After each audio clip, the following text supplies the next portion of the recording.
Hi, my dear children. Welcome to the next topic, settlement of accounts. അക്കൗണ്ടുകളുടെ തീർപ്പാക്കൽ. ഒരു സ്ഥാപനം അവസാനിപ്പിക്കുമ്പോൾ എല്ലാ അക്കൗണ്ടുകളും ഒത്തുതീർപ്പാക്കണം. ആസ്തികൾ വിൽക്കുകയും ബാധ്യതകൾ കൊടുത്തു തീർക്കുകയും ചെയ്യുന്ന സാഹചര്യത്തിലാണ് അക്കൗണ്ടുകൾ ഒത്തുതീർക്കുന്നതിൻ്റെ പ്രസക്തി. ഇതുമായി ബന്ധപ്പെട്ട കാര്യങ്ങൾ ഇന്നത്തെ ക്ലാസ്സിൽ നമുക്ക് ചർച്ച ചെയ്യാം. നമുക്ക് നമ്മുടെ ടെക്സ്റ്റിലേക്ക് നോക്കാം. In case of dissolution of a firm, the firm ceases to conduct business and has to settle its accounts. ഒരു പങ്കാളിത്ത സ്ഥാപനത്തിൻ്റെ അടച്ചുപൂട്ടലിനോടനുബന്ധിച്ച് ബിസിനസ് പ്രവർത്തനങ്ങൾ അവസാനിപ്പിക്കുകയും അക്കൗണ്ടുകൾ തീർപ്പാക്കുകയും ചെയ്യണം. For this purpose it disposes of all its assets for satisfying all the claims against it. ഇതിനായി എല്ലാ ആസ്തികളും വിറ്റഴിക്കുകയും ബാധ്യതകൾ കൊടുത്തു തീർക്കുകയും ചെയ്യണം. ഇപ്പം അക്കൗണ്ട് സെറ്റിൽ ചെയ്യുന്നതിന് വേണ്ടിയിട്ട് എന്ത് ചെയ്യണം? എല്ലാ അസറ്റ്സ് എല്ലാം വിറ്റഴിക്കുകയും ലയബിലിറ്റീസ് എല്ലാം അല്ലെങ്കിൽ ക്ലെയിംസ് എല്ലാം പേ ഓഫ് ചെയ്യുകയും ചെയ്യണം. In this context, it should be noted that subject to agreement among partners, the following rules as provided in section 48 of the Partnership Act 1932 shall apply.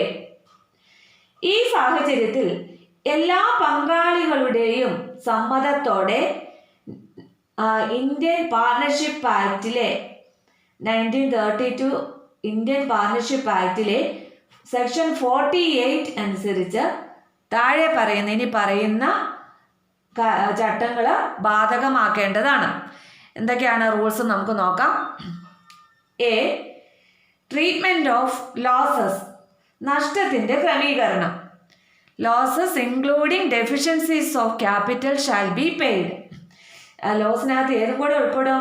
മൂലധനത്തിൽ ഉണ്ടാകുന്ന കുറവ് ഉൾപ്പെടെയുള്ള നഷ്ടം എന്ത് ചെയ്യേണ്ടതാണ്? കൊടുക്കേണ്ടതാണ് അല്ലേ? ലോസസിനകത്ത് ഇൻക്ലൂഡിങ് ഡെഫിഷ്യൻസി ഓഫ് ക്യാപിറ്റൽ അടക്കി മൂലധനത്തിൽ ഉണ്ടാകുന്ന കുറവ് ഉൾപ്പെടെ കൊടുക്കേണ്ടതാണ്. എങ്ങനെയാണ് കൊടുക്കേണ്ടത്? First, out of profits. ആദ്യം നമ്മൾ ലാഭം എന്തോരം ഉണ്ടെന്ന് നോക്കണം. അതിൽ നിന്ന് വേണം നമ്മൾ ആദ്യം കൊടുത്തു തീർക്കാനായിട്ട്. അപ്പം ആദ്യം പ്രോഫിറ്റിൽ നിന്ന് first out of profit, second next out of capital of partners, അടുത്തത് പാർട്ട്നേഴ്സിൻ്റെ അല്ലെങ്കിൽ പങ്കാളികളുടെ മൂലധനത്തിൽ നിന്ന് വേണം കൊടുത്തു തീർക്കാനായിട്ട്. Third and last, if necessary by the partners individually in their profit sharing ratio. അപ്പോൾ അവസാനമായിട്ട് ആവശ്യമാണെങ്കിൽ പാർട്ട്നേഴ്സ് അവരുടെ ലാഭവിഹിത അനുപാതത്തിൽ വ്യക്തിപരമായിട്ട് ഇൻഡിവിജ്വലായിട്ട് കൊടുത്തു തീർക്കേണ്ടി വരും. അപ്പം ഫേമിൽ ഉണ്ടാകുന്ന നഷ്ടം ആദ്യം എവിടെ നിന്നാണ് സെറ്റിൽ ചെയ്യേണ്ടത്? അത് കൊടുത്തു തീർക്കാനുള്ള പ്രോഫിറ്റ് ഫേമിലുണ്ടോ എന്ന് നോക്കണം. അതാണ് first out of profits, next out of capital, third individually, അതായത് പാർട്ട്നേഴ്സ് വ്യക്തിപരമായിട്ട് അവരുടെ ലാഭവിഹിത അനുപാതത്തിൽ ഈ നഷ്ടങ്ങൾ കൊടുത്തു തീർക്കേണ്ട വരും. ക്ലിയർ? ഇതാണ് ഇവിടെ പറയുന്നത്. അതായത് അക്കൗണ്ട് സെറ്റിൽ ചെയ്യുന്ന സമയത്ത് ഉണ്ടാകുന്ന നഷ്ടങ്ങളെ എങ്ങനെ ട്രീറ്റ് ചെയ്യണമെന്നാണ് നമ്മൾ പറഞ്ഞത്. ആദ്യം എവിടെ നിന്നാണ് നഷ്ടം നികത്താൻ നോക്കേണ്ടത്? ഫേമിൻ്റെ ലാഭത്തിൽ നിന്ന് പ്രോഫിറ്റ് ഉണ്ടോ എങ്കിൽ ആ ലാഭത്തിൽ നിന്ന് വേണം ആദ്യം സെറ്റിൽ ചെയ്യാൻ. ഇനി അതല്ല എങ്കിൽ രണ്ടാമതായിട്ട് ഔട്ട് ഓഫ് ക്യാപിറ്റലിൽ നിന്ന് എടുത്ത് എന്ത് ചെയ്യണം? ലോസസ് സെറ്റിൽ ചെയ്യണം. മൂന്നാമതായിട്ട് പാർട്ട്നേഴ്സ് ഇൻഡിവിജ്വലി വ്യക്തിപരമായിട്ട് സെറ്റിൽ ചെയ്യണം. ഇങ്ങനെയാണ് ലോസ് സെറ്റിൽ ചെയ്യേണ്ടുന്ന mode. B, application of assets. ആസ്തികൾ എങ്ങനെയാണ് വിനിയോഗിക്കേണ്ടതെന്നാണ് ഇനി നമ്മൾ പറയുന്നത്. The assets of the firm including any sum contributed by the partners to make up deficiencies of capital shall be applied in the following manner and order. മൂലധനത്തിൽ ഉണ്ടാകുന്ന കുറവ് പരിഹരിക്കുന്നതിന് പങ്കാളികൾ കൊണ്ടുവരുന്ന തുക ഉൾപ്പെടെയുള്ള സ്ഥാപനത്തിൻ്റെ ആസ്തികൾ താഴെ പറയുന്ന രീതിയിലും ക്രമത്തിലുമാണ് വിനിയോഗിക്കേണ്ടത്. അപ്പോൾ അസറ്റ്സ് ഓഫ് ദ ഫേം ഏതുൾപ്പെടെ പാർട്ട്നേഴ്സ് ഡെഫിഷ്യൻസി ആണ് വരുന്നത്. ക്യാപിറ്റലിന് അപര്യാപ്തത നേരിടുമ്പോൾ അവർ ക്യാഷ് കൊണ്ടുവരുമല്ലോ, ആ കൊണ്ടുവരുന്ന ക്യാഷ് ഉൾപ്പെടെ എങ്ങനെയാണ് ഏത് രീതിയിലാണ് ക്രമീകരിക്കേണ്ടതെന്നാണ് ഇനി പറയുന്നത്. First, in paying the debts of the firm to the third parties. ആദ്യം ആർക്കാ കൊടുത്തു തീർക്കേണ്ടത്? മൂന്നാം കക്ഷികൾക്ക്, തേർഡ് പാർട്ടീസ് അല്ലെങ്കിൽ ഔട്ട്സൈഡ് ലയബിലിറ്റീസ് ആണ് ആദ്യം കൊടുത്തു തീർക്കേണ്ടത്. അതായത് തേർഡ് പാർട്ടീസിന് അല്ലെങ്കിൽ മൂന്നാം കക്ഷികൾക്ക് സ്ഥാപനം നൽകാനുള്ള കടമാണ് ആദ്യം കൊടുത്തു തീർക്കേണ്ടത്. മനസ്സിലായില്ലേ? നമ്മുടെ അസറ്റിൽ നിന്ന് ആദ്യം വീട്ടേണ്ടത് ഏതാണ്? തേർഡ് പാർട്ടീസിന് കൊടുക്കുവാനുള്ള ഡെറ്റ്സ് ആണ്. രണ്ടാമതായിട്ട്, in paying each partner proportionately what is due to him or her from the firm for advances as distinguished from capital, that is partners loan. രണ്ടാമതായിട്ട്, മൂലധനം അല്ലാതെ ഓരോ പങ്കാളിക്കും സ്ഥാപനത്തിൽ നിന്ന് കിട്ടാനുള്ള വായ്പാ തുക കൊടുക്കുന്നത്. അതായത് പാർട്ട്നേഴ്സിൻ്റെ അടുക്കൽ നിന്ന് നമ്മൾ ലോൺ വാങ്ങിച്ചിട്ടുണ്ടെങ്കിൽ, ഫേം പാർട്ട്നേഴ്സിൻ്റെ കയ്യിൽ നിന്ന് ലോൺ വാങ്ങിച്ചിട്ടുണ്ട് എങ്കിൽ രണ്ടാമത് ആ ലോണാണ് കൊടുത്തു തീർക്കേണ്ടത്. അപ്പം ആദ്യം മുൻഗണന ആർക്കാണ്? ഔട്ട്സൈഡേഴ്സിനാണ്, തേർഡ് പാർട്ടീസിനാണ്. അവർക്കുള്ള ഡെറ്റ്സ് കൊടുത്തു കഴിഞ്ഞെന്നാൽ പിന്നെ ആർക്കുള്ളതാണ് കൊടുക്കേണ്ടത്? പാർട്ട്നേഴ്സിനുള്ള ലോണാണ് കൊടുത്തു തീർക്കേണ്ടത്. ഇനി അതും കൊടുത്തു തീർത്തു കഴിഞ്ഞെന്നാൽ മൂന്നാമതായിട്ട്, in paying to each partner proportionately what is due to him on account of capital. മൂന്നാമതായി, മൂലധന ഇനത്തിൽ ഓരോ പാർട്ട്നേഴ്സിനും സ്ഥാപനത്തിൽ നിന്ന് ആനുപാതികമായി കിട്ടാനുള്ള തുകയാണ് കൊടുക്കേണ്ടത്. അതായത് ഓരോ പാർട്ട്ണറുടെയും ക്യാപിറ്റലാണ് റീപേ ചെയ്യേണ്ടത്. അപ്പം ആദ്യം തേർഡ് പാർട്ടീസിന് കൊടുത്തു, രണ്ടാമതായിട്ട് ആർക്ക് കൊടുത്തു? പാർട്ട്നേഴ്സിൻ്റെ ലോൺ കൊടുത്തു, മൂന്നാമതായിട്ട് പാർട്ട്നേഴ്സിൻ്റെ ക്യാപിറ്റലിൻ്റെ വിഹിതം കൊടുക്കാനുള്ളത് കൊടുക്കുന്നു, അവരുടെ അനുപാതത്തിൽ കൊടുക്കുന്നു. ഇനി നാലാമതായിട്ട്, ഇത്രയും കൊടുത്ത ശേഷവും എന്തെങ്കിലും മിച്ചമുണ്ടെങ്കിൽ എന്താ ചെയ്യേണ്ടതെന്നാണ് ഇനി പറയുന്നത്. The residue or surplus, if any, shall be divided among the partners in their profit sharing ratio. അതായത് എന്തെങ്കിലും ശേഷിക്കുന്നുണ്ടെങ്കിൽ ഈ മൂന്ന് കൂട്ടർക്കും കൊടുക്കാനുള്ളതിന് കൊടുത്തതിന് ശേഷം എന്തെങ്കിലും മിച്ചം അവിടെ ഉണ്ട് അല്ലെങ്കിൽ ശേഷിക്കുന്നുണ്ടെങ്കിൽ അത് പാർട്ട്നേഴ്സിന് അവരുടെ ലാഭനഷ്ട അനുപാതത്തിൽ വീതിക്കണം. അത് അവരുടെ പാർട്ട്നേഴ്സിന് അവരുടെ പ്രോഫിറ്റ് ഷെയറിംഗ് റേഷ്യോയിൽ എന്ത് ചെയ്ത് കൊടുക്കണം? ഡിവൈഡ് ചെയ്ത് കൊടുക്കണം. മനസ്സിലായില്ലേ? അപ്പോൾ നമ്മൾ ഇപ്പോൾ പറഞ്ഞത് നമ്മുടെ ഫേമിൻ്റെ ആസ്തികൾ എങ്ങനെയാണ് വിനിയോഗിക്കേണ്ടതെന്നാണ് അല്ലേ? Application of assets. നോക്കിക്കേ, ആദ്യം പറഞ്ഞു ഈ അസറ്റ്സ് ഒക്കെ നമ്മൾ വിൽക്കും. ആ ഒരു സമയത്ത് ആദ്യം ആർക്കാണ് കൊടുത്തു തീർക്കേണ്ടത്? തേർഡ് പാർട്ടീസിന് അല്ലേ? അതായത് ഔട്ട്സൈഡേഴ്സിന് കൊടുക്കാനുള്ളതെല്ലാം, ഔട്ട്സൈഡ് ലയബിലിറ്റീസ്, അതായത് ക്രെഡിറ്റേഴ്സ് ഉണ്ടെങ്കിൽ അവർക്ക് കൊടുക്കണം, loans, bank over draft, bills payable, ഇങ്ങനെയൊക്കെ ഉള്ളതാണ് നമ്മൾ ആദ്യം കൊടുത്തു തീർക്കേണ്ടത്. അതായത് തേർഡ് പാർട്ടീസിന് അല്ലെങ്കിൽ ഔട്ട്സൈഡേഴ്സിനുള്ള ലയബിലിറ്റീസാണ് ആദ്യം നമ്മൾ പേയ്മെൻറ്റ് നടത്തേണ്ടത്. ഇനി അത് കഴിഞ്ഞെന്നാൽ പിന്നെ പ്രിഫറൻസ് എന്തിനാണ്? പാർട്ട്നേഴ്സ് ലോണിനാണ്. അതായത് പാർട്ട്നേഴ്സിൻ്റെ കയ്യിൽ നിന്ന് നമ്മൾ ലോൺ വാങ്ങിച്ചിട്ടുണ്ട് എങ്കിൽ ആ ലോൺ റീപേ ചെയ്യണം. ഇപ്പം രണ്ടാമതായിട്ട് എന്ത് ചെയ്യണം? റീപേയ്മെൻറ്റ് ഓഫ് ലോൺ നടത്തണം. പാർട്ട്നേഴ്സിനുള്ള ആദ്യം തേർഡ് പാർട്ടീസിന് കൊടുക്കണം, അതിന് ശേഷമേ ആരെ നോക്കാവുള്ളൂ? പാർട്ട്നേഴ്സിൻ്റെ ലോൺ കൊടുക്കാൻ ശ്രമിക്കേണ്ടത്. ആദ്യം കൊടുത്തു കഴിഞ്ഞെന്നാൽ പിന്നെ എന്തിനാണ് ശ്രദ്ധിക്കേണ്ടത്? പാർട്ട്നേഴ്സിൻ്റെ ക്യാപിറ്റൽ റീപേ ചെയ്യാൻ. അതായത് repayment of capital contributed by the partners. Partners കൊണ്ടുവന്നിട്ടുള്ള ക്യാപിറ്റൽ റീപേ ചെയ്യണം മൂന്നാമതായിട്ട്. ഇത് മൂന്നും കൊടുത്തിട്ട് ബാക്കി എന്തെങ്കിലും ഉണ്ടെങ്കിൽ, സർപ്ലസ് ഇഫ് എനി എന്തെങ്കിലും ഉണ്ടെങ്കിൽ അത് പിന്നെ ആർക്കുള്ളതായിരിക്കും? പാർട്ട്നേഴ്സിനുള്ളതല്ലേ. അപ്പോൾ അതെന്ത് ചെയ്യണം? പാർട്ട്നേഴ്സിന് ഡിവൈഡ് ചെയ്ത് കൊടുക്കണം. Divided among partners in their profit sharing ratio. അപ്പോൾ any surplus left is distributed among the partners in their profit sharing ratio. ഇങ്ങനെയാണ് അസറ്റ്സിൻ്റെ ആപ്ലിക്കേഷൻ നടത്തേണ്ടത്. ഇനി ഒരു കാര്യം കൂടിയുണ്ട്. ഈ പാരഗ്രാഫിൽ പറയുന്നത് ഈ കാര്യങ്ങളൊക്കെ തന്നെയാണ്. ജസ്റ്റ് ഒന്ന് പറഞ്ഞേക്കാം. അതായത് thus the amount realized from assets along with the contribution from partners if required shall be utilized first to pay off outside liabilities of the firm such as creditors, loan, bank overdraft, bills payable, etc. It may be noted that secured loans have precedence over the unsecured loans. The balance should be applied to repay loans made by the partners to the firm.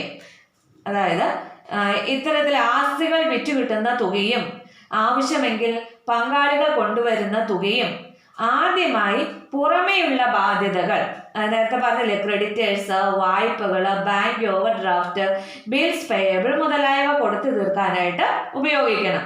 അപ്പം ഇതിൽ അങ്ങനെ ചെയ്യുമ്പോഴും ഒരു കാര്യം ശ്രദ്ധിക്കണം. നമ്മൾ എന്തെങ്കിലും secured ആയിട്ടുള്ള ലോൺ അല്ലെങ്കിൽ ഈടുള്ള വായ്പകളാണ് ഈടില്ലാത്ത വായ്പകളേക്കാൾ മുൻഗണന കൊടുക്കേണ്ടത് കേട്ടോ. സെക്യൂർഡ് ലോൺസിനാണ് അൺസെക്യൂർഡ് ലോൺസിനേക്കാൾ എന്ത് കൊടുക്കേണ്ടത്? പ്രസിഡൻസ്, മുൻഗണന കൊടുക്കേണ്ടതെന്ന് ഓർത്തോളാം. ഇനി ബാക്കി തുക പങ്കാളികൾ സ്ഥാപനത്തിന് നൽകിയിട്ടുള്ള വായ്പ തിരികെ കൊടുക്കുന്നതിന് ഉപയോഗിക്കാം. അതിനുശേഷം ബാക്കിയുള്ളത് പാർട്ട്നേഴ്സിൻ്റെ ലോൺ റീപേ ചെയ്യുന്നതിന് ഉപയോഗിക്കാം.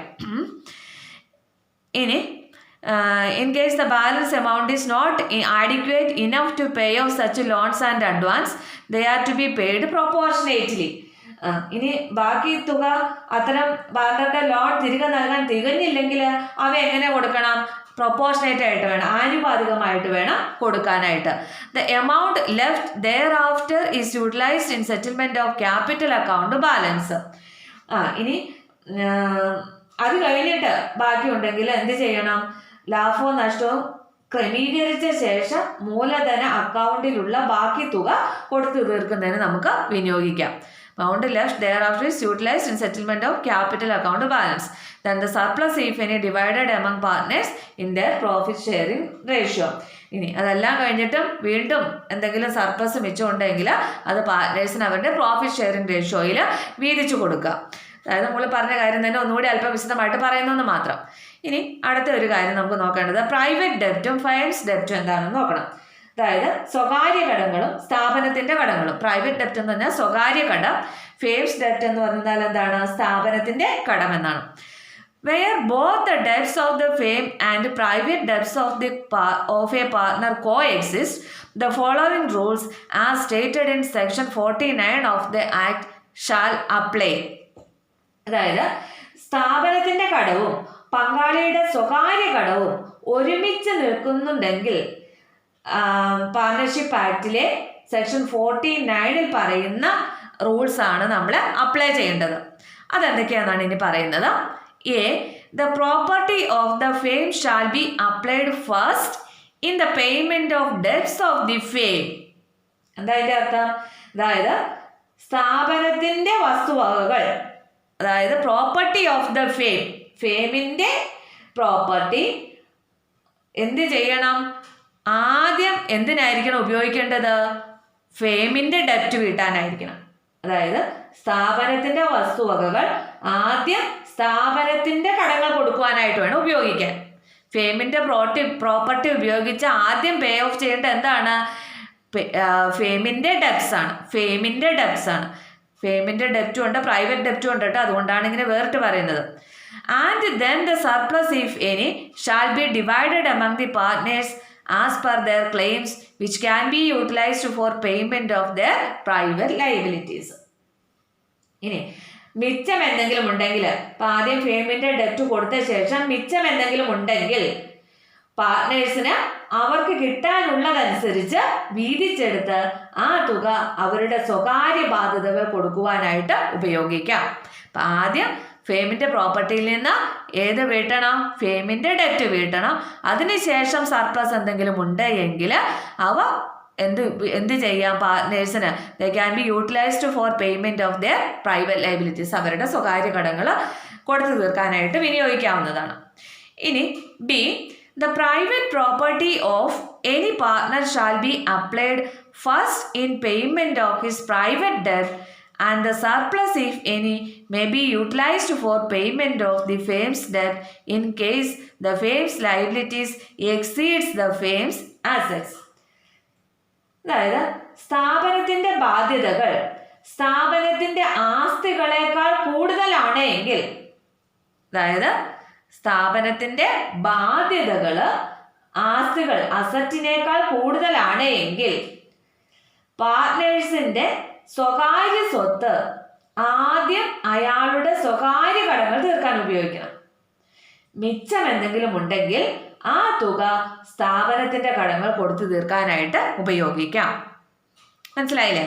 അതായത് private property of any partner shall be applied first in payment of his private debt. പാർട്ണറുടെ സ്വകാര്യ പ്രോപ്പർട്ടി, പ്രൈവറ്റ് പ്രോപ്പർട്ടി ആദ്യം എന്തിനുപയോഗിക്കാം? ഫേമിൻ്റെ പ്രൈവറ്റ് ഡെപ്റ്റ് വീട്ടുന്നതിന് ഉപയോഗിക്കാം. ആൻഡ് സർപ്ലസ് ഈഫ് എനി, അതിനുശേഷവും ഈ പ്രൈവറ്റ് പ്രോപ്പർട്ടിയിൽ മിച്ചം എന്തെങ്കിലും ഉണ്ടെങ്കിൽ എന്തിനു ഉപയോഗിക്കാം? Utilised for payment of firm's debt, ഫേമിൻ്റെ ഡെപ്റ്റ് വീട്ടുന്നതിന് ഉപയോഗിക്കാം. അതായത് ഏത് സാഹചര്യത്തിലാണ്? In case the firm's liabilities exceeds the firm's asset, ഫേമിൻ്റെ ബാധ്യതകൾ ഫേമിൻ്റെ അസറ്റിനേക്കാൾ കൂടുതലായി വരുന്ന ഒരു സാഹചര്യത്തിൽ ഇങ്ങനെയാണ് ചെയ്യേണ്ടത്. It may be noted that the private property of the partner does not include the personal properties of his wife and children. അതായത് ഇവിടെ ഓർമ്മിക്കേണ്ട ഒരു കാര്യം എന്ന് പറഞ്ഞാൽ, പാർട്ട്ണറുടെ സ്വകാര്യ വസ്തുവകകളിൽ അയാളുടെ ഭാര്യയുടെയോ മക്കളുടെയോ സ്വത്ത് ഉൾപ്പെടുന്നില്ല. അതൊന്ന് ഓർത്തിരിക്കണം. Thus, if the assets of the firm are not adequate enough to pay off firm's liabilities, the partners have to contribute out of their net private asset, that is private assets minus private liabilities. അതായത് ഇപ്പം നമ്മൾ പറഞ്ഞു, ഇപ്പം പാർട്ണറുടെ സ്വകാര്യ വസ്തുക്കൾ അയാളുടെ ഭാര്യയുടെ മക്കളുടെ സ്വത്ത് ഉൾപ്പെടില്ല എന്ന് പറഞ്ഞു. അപ്പം അതിനാൽ സ്ഥാപനത്തിന്റെ ആസ്തികൾ സ്ഥാപനത്തിന്റെ ബാധ്യതകൾ കൊടുത്തു തീർക്കാൻ പര്യാപ്തമല്ലെങ്കിൽ പാർട്ട്നേഴ്സ് അയാളുടെ സ്വകാര്യ ആസ്തിയിൽ ബാക്കിയുള്ള തുക എന്ന് വെച്ചാൽ ഏതായിരിക്കും? സ്വകാര്യ ആസ്തിയിൽ നിന്നും സ്വകാര്യ ബാധ്യത കുറച്ചിട്ടുള്ള ആ തുക സ്ഥാപനത്തിന്റെ ബാധ്യത കൊടുത്തു തീർക്കാനായിട്ട് കൊണ്ടുവരേണ്ടതാണ്. ഇനി ഒരു ചെറിയ ഭാഗം കൂടെ ഉള്ളൂ. Inability of a partner to contribute towards deficiency. അതായത് ഡെഫിഷ്യൻസി ഉള്ള എമൗണ്ടിൽ, അതായത് കുറവുള്ള അല്ലെങ്കിൽ ഷോർട്ടേജ് ഉള്ള തുക കൊണ്ടുവരാൻ പങ്കാളിക്ക് കഴിയുന്നില്ല എങ്കിൽ, അയാൾ ഇന്നേബിൾ ആണെങ്കിൽ കൊണ്ടുവരാൻ പറ്റുന്നില്ല, ഡെഫിഷ്യൻസിയുടെ എമൗണ്ട് കൊണ്ടുവരാൻ പറ്റുന്നില്ല എങ്കിൽ എന്താ ചെയ്യേണ്ടതെന്നുള്ളതാണ് അതിൻ്റെ അകത്ത് പറയുന്നത്. അതായത് പാർട്ട്നേഴ്സിൻ്റെ അക്കൗണ്ടുകൾ തീർപ്പാക്കുന്ന സമയത്ത് ശ്രദ്ധിക്കേണ്ട മറ്റൊരു പ്രധാനപ്പെട്ട കാര്യമാണിത്. അതായത് ഒരു പാർട്ട്ണർക്ക് അയാളുടെ മൂലധന അക്കൗണ്ടിലുള്ള കമ്മി അല്ലെങ്കിൽ കുറവ് നികത്താൻ കഴിയുന്നില്ലെങ്കിൽ, അതായത് അത് എപ്പോഴാണ് വരുന്നത്? അക്കൗണ്ട് ഡെബിറ്റ് ബാലൻസ് ആണ്. അതായത് പാർട്ട്ണറുടെ ക്യാപിറ്റൽ അക്കൗണ്ടിൽ ഡെബിറ്റ് ബാലൻസ് കാണിക്കുകയാണ് എങ്കിൽ അയാളെ പാപ്പരായിട്ട് കണക്കാക്കും. അയാളിൽ നിന്ന് വസൂലാക്കാൻ കഴിയാത്ത തുക മൂലധന നഷ്ടമായി കണക്കാക്കുകയും ചെയ്യും. മനസ്സിലായോ? അതായത് ഇങ്ങനെ ഇതും കൂടി ഒന്ന് വായിച്ചേക്കാം. In the context of settlement of accounts among partners there is still another important aspects to be noticed. That is, when a partner is unable to contribute towards the deficiency of his capital account, അതായത് ഒരു പാർട്ട്ണർക്ക് തൻ്റെ capital അക്കൗണ്ടിലെ ഉണ്ടാകുന്ന deficiency കൊണ്ടുവരാൻ പറ്റുന്നില്ല എങ്കിൽ, ആ deficiency വരുന്നത് എപ്പോഴാണ്? അതായത് ക്യാപിറ്റൽ അക്കൗണ്ടിന് ഡെബിറ്റ് ബാലൻസ് കാണിക്കുമ്പോഴാണ് എന്ത് വരുന്നത്? അക്കൗണ്ടിൽ കുറവെന്നർത്ഥം അല്ലേ? ക്രെഡിറ്റ് എന്ന് പറഞ്ഞതല്ല, പൈസ ഇഷ്ടം പോലെ ഉണ്ടെന്നല്ലേ. ഡെബിറ്റ് ബാലൻസ് വരുമ്പോഴാണ് എന്തെന്ന് ഉദ്ദേശിക്കുന്നത്? ഡെഫിഷ്യൻസി വരുന്നത്. അപ്പോൾ അങ്ങനെ ഒരു സാഹചര്യത്തിൽ ആ പാർട്ട്ണറെ എന്തായിട്ട് പ്രഖ്യാപിക്കും? ഇൻസോൾവെൻ്റ്, പാപ്പരായിട്ട് പ്രഖ്യാപിക്കും. And sum not recoverable is treated as capital loss for the firm. അപ്പോൾ ആ കിട്ടാത്ത എമൗണ്ടിനെ ക്യാപിറ്റൽ ലോസ് ആയിട്ട് നമ്മൾ ട്രീറ്റ് ചെയ്യുകയാണ് ചെയ്യുന്നത്. മൂലധന നഷ്ടമായിട്ട് നമ്മൾ പരിഗണിക്കുകയാണ്. എത്രയാണോ കുറവുള്ള അത്രയും തുകയെ ക്യാപിറ്റൽ ലോസ് അല്ലെങ്കിൽ മൂലധന നഷ്ടമായിട്ട് നമ്മൾ ട്രീറ്റ് ചെയ്യുന്നു. In the absence of any agreement to the contrary, such a capital loss is borne by the remaining solvent partners. അതായത് വേറൊരു മറിച്ചൊരു ഉടമ്പടി ഒന്നും ഇല്ല എങ്കിൽ ഇങ്ങനെ ഉണ്ടാകുന്ന ഈ മൂലധന നഷ്ടം ആരാണ് ബെയർ ചെയ്യേണ്ടി വരുന്നത്? പാപ്പരാകാത്ത മറ്റു പങ്കാളികളാണ് വഹിക്കേണ്ടി വരുന്നത്. അപ്പം ഒരാളല്ല ഇൻസോൾവെൻ്റ് ആയിട്ടുള്ള, അപ്പം റിമൈനിങ് ആയിട്ടുള്ള സോൾവെൻ്റ് പാർട്ട്നേഴ്സ് വേണം അത് സഹിക്കാനായിട്ട്. ആ ക്യാപിറ്റൽ ലോസ് ബെയർ ചെയ്യേണ്ടത് ആരാണ്? റിമൈനിങ് സോൾവെൻ്റ് പാർട്ട്നേഴ്സാണ്. ഇത്രയുമാണ് ഇതിനകത്ത് വരുന്നുള്ളൂ. ഇന്നത്തെ ക്ലാസ്സിൽ ഇത്രയും മതി. എല്ലാവർക്കും മനസ്സിലായി കാണുമെന്ന് കരുതുന്നു. Okay, thank you.